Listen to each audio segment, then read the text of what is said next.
कहानी शुरू होती है एक अंधेरी हॉलवे में।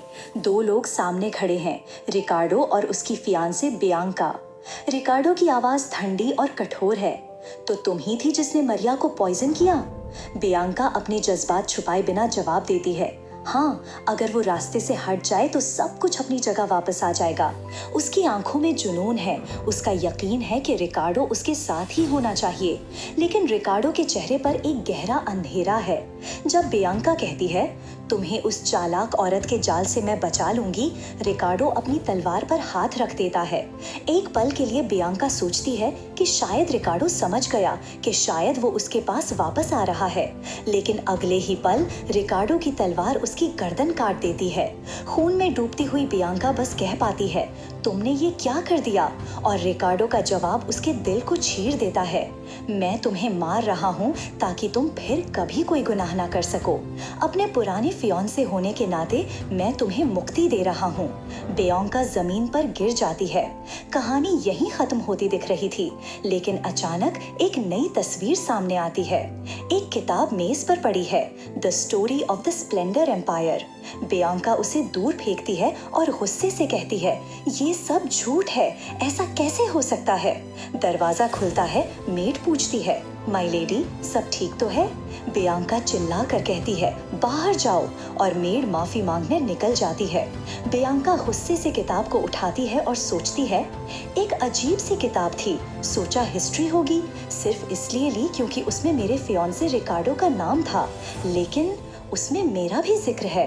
लेकिन मैं तो हीरोइन नहीं थी, मैं तो विलेनस थी, और कहानी के हिसाब से मेरी गर्दन रिकार्डो के हाथ से कट जाती है। सीन शिफ्ट होता है एक हसीन गार्डन में। रिकार्डो और बियांका शांत से चाय पी रहे हैं। बियांका मुस्कुरा कर कहती है, आज का दिन कितना खूबसूरत है ना? रिकार्डो सिंपली जवाब देता है, हाँ। बियांका उसे देखती है, लंबा कद, चौकंदे कंधे, शानदार शख्सियत, सिर्फ एक फियांसे ही नहीं, एक मशहूर स्वॉर्ड्समैन और 2 साल जंग लड़ने वाला वॉर हीरो, एक परफेक्ट आदमी। बियांका अपने दिल में सोचती है, मैं भी किसी से कम नहीं, मेरी फैमिली भी प्रेस्टिजियस है, मैं एम्पायर की सबसे सुंदर लड़कियों में से एक हूँ। लेकिन फिर भी मैं हीरोइन नहीं थी। हीरोइन तो वो मरिया थी, एक लो बॉन्ड लड़की जो एक इलिसिट बच्ची थी। रिकार्डो का प्यार उसके लिए था, मेरे लिए नहीं।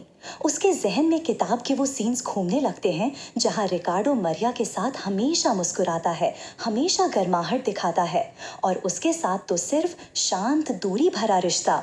उसे सबसे ज्यादा जलन उन सीन से होती है जहां रिकार्डो और मरिया का प्यार खिलखिलाता है। अपनी सोचों में डूबी बियांका एक अजीब सवाल रिकार्डो से पूछ बैठी, किस सिचुएशन में तुम किसी को मारोगे? रिकार्डो थोड़ा हैरान होकर कहता है, जंग में तो जरूर, लेकिन तुम ऐसा क्यों पूछ रही हो?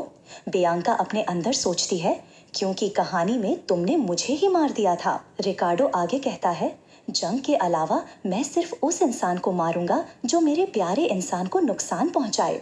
ये सुनकर बियांका के रूप में कपकपी सी दौड़ जाती है। उसे वही सीन याद आता है जहां रिकार्डो उसकी गर्दन काट रहा था।